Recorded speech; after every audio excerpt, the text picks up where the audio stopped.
Kadija wele koita Kadija wele nye Kadija kana ba mogo la dunuya Ikana so mogo la dunuya Mogo fe mogo bi mogo se sumaya koita Kadija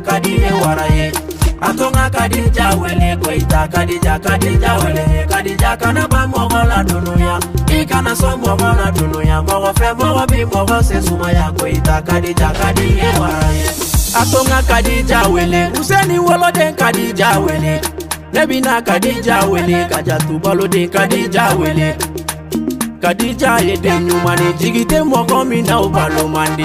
Moko fe moko la kumandi Ala digiti kono bi kumadu Ne wato moko do segere Ne wato moko na fama do segere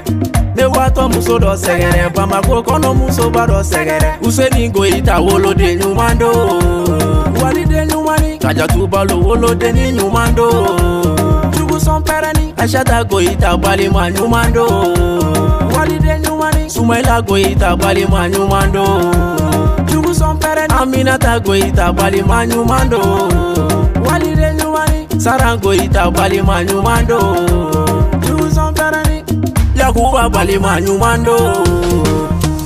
Ayatonga Kadija wele koita Kadija wele nye Kadija kana ba mogo la dunuya Ikana so mogo la dunuya Mogo fe mogo bi mogo se sumaya koita Kadija waraye Atonga Kadija wele koita Kadija wele nye Kadija kana ba mogo la dunuya Ikana so mogo la dunuya Mogo fe mogo bi mogo se sumaya koita Kadija waraye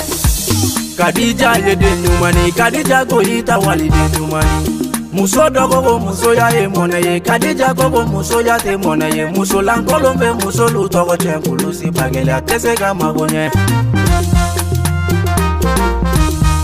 E ala Kadiye waraye koita wolo den Kadiye waraye E madon Kadiye waraye Ikolo si mogo la jugu te dunaye Kadija Useni wolo den Kadija Den numanimba Kadija Kajatu balo den Kadija Den numanimba Abe digula Ile kakobe kadigula Den numanimba Ibijugufa Ni masawali bijugufa Den numanimba Obe kadife Saramaya mumbe kadife Den numanimba Obe kadife Telimandi abe kadife Den numanimba Obe kadife Parilinya mumbe kadife Den numanimba Kadija de nyumani Ayatonga Kadija wele koita Kadija wele nye Kadija kana ba mogo la dunuya Ikana so mogo la dunuya Mogo fe mogo bi mogo se sumaya koita Kadija waraye Atonga Kadija wele koita Kadija wele nye Kadija kana ba mogo la dunuya Ikana so mogo la dunuya Mogo fe mogo bi mogo se sumaya koita Kadija waraye Mohamed Dagele, Disoroji Dugutiri, Mariam Kulu, Fobuguni.